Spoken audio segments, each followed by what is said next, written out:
Selamat datang di Ruben, Ruang Belajar Nyimak. Bagian 3, fabel berjudul Si Tikus Air dan Sungai yang Tersumbat. Di tepi sungai yang biru, terdapat seekor tikus bernama Mimi.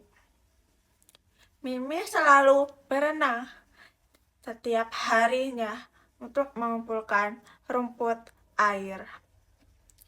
Tapi pada hari itu, ada sesuatu yang terasa aneh. Dan ternyata, air sungai tersumbat. Mimi si tikus air merasa cemas dan dia menghibas-hibas ekornya. Dia berkata, "Hah? Kok bisa airnya berhenti mengalir? Biasanya deras banget. Aku tidak bisa berenang kalau begini." Kemudian muncullah Gogo. Ia adalah berang-berang. Ia datang sambil menyeret kayu. Lalu dia berteriak, "Mimi, airnya masuk. Di atas tepi sungai yang di sana ada yang tersumbat, Mimi." Kemudian Mimi panik. Dia pun berteriak, "Gogo, kamu kan jago bikin bendungan. Bisa bantu aku buat lihat air yang tersumbat di sana?" Dan si Gogo pun menggeleng, "Gak bisa, Mimi. Aku terlalu besar. Di bagian atas sungai itu banyak akar. Nanti tubuh aku bisa tersangkut." Mimi dan Gogo pun kebingungan. Mereka butuh aliran air kembali. Tapi masalahnya terlalu sempit untuk berang-berang sekuat Gogo. Saat mereka berdiri di pinggir sungai, datanglah seekor hewan hasil merayap di batu. Dia adalah Lilo, si kecoa air. Dia datang. "Hai teman-teman, kenapa kalian murung banget? Masih pagi kok, serius banget." Kemudian, si Gogo berang-berang itu berkata, "Lilo, kamu tidak akan mengerti. Sungai ini tersumbat dan tidak ada yang cukup kecil untuk masuk ke akarnya." Dan Mimi juga bilang, Jangan remehkan Lilo. Dia kan bisa menyelam dan tubuhnya kecil. Justru dia yang mungkin bisa masuk." Kemudian, Lilo pun matanya berbinar. Dia merasa semangat. Dia bilang, "Aku bisa coba. Aku memang kecil, tapi aku cepat. Biar aku selam ke bagian di atas sungai." Dan Gogo pun masih ragu, tapi Mimi percaya penuh sama Lilo. Tanpa ragu, Lilo bersiap menyelam ke dalam air yang tenang tanpa arus itu. Lilo menyelam dengan tubuh mungilnya. Ia melewati akar-akar yang saling melilit, melewati batu-batu sempit, dan akhirnya melihatnya.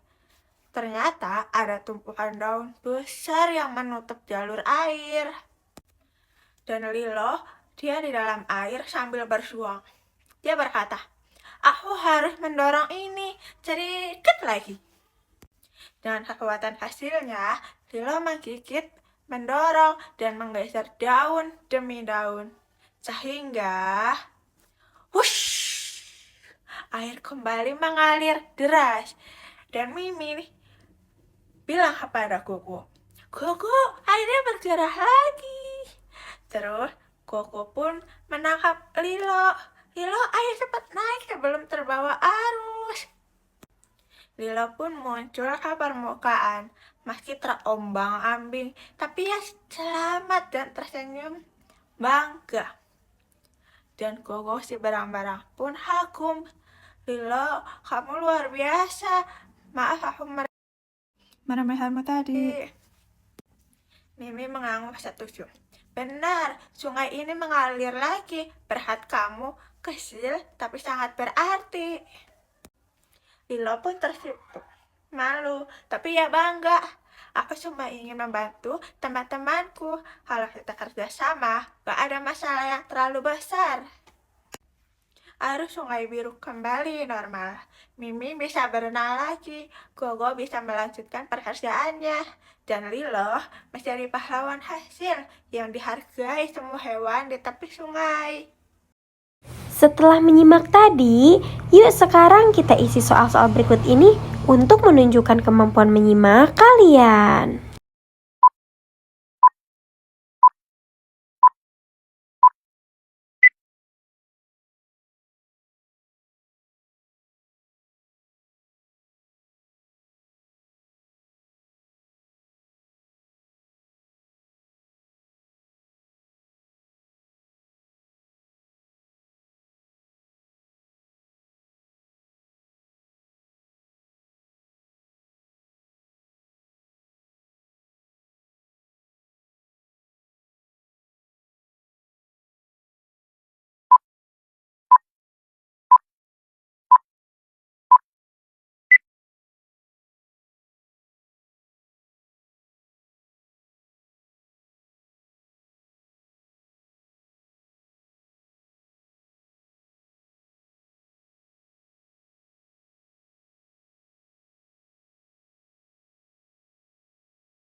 Terima kasih sudah menyimak bersama Ruben. Sampai jumpa di bagian selanjutnya. Dadah!